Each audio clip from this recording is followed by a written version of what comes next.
बोला दुर्गा भवानी की।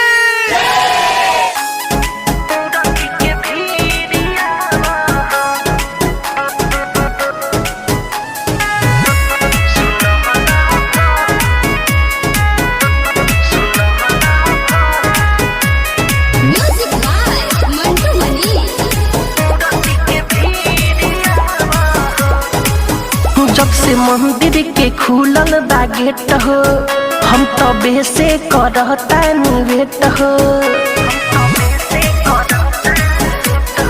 हाँ, जब से मंदिर के खुलल बा गेट हो, हम तबे से करता निवेट हो।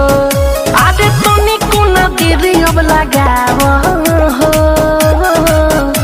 सुनहला भर होता ना सबर, तुम राती के भीड़िया सुनहला भर होता है न सब, तुम राती के भीड़िया।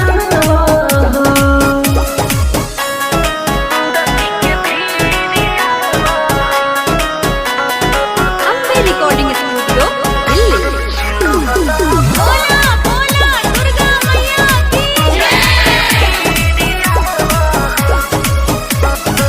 सोचले रही कि आके गुप चुप खियाइबा, हम नहीं जननी की लेट के आइबा।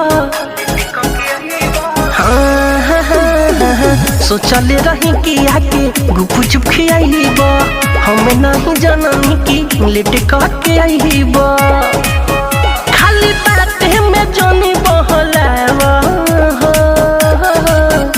सुनहला भर होता ना सबर, तुम राती के भीड़िया सुनहला भर होता है न सबर, तुम राती के भीड़िया।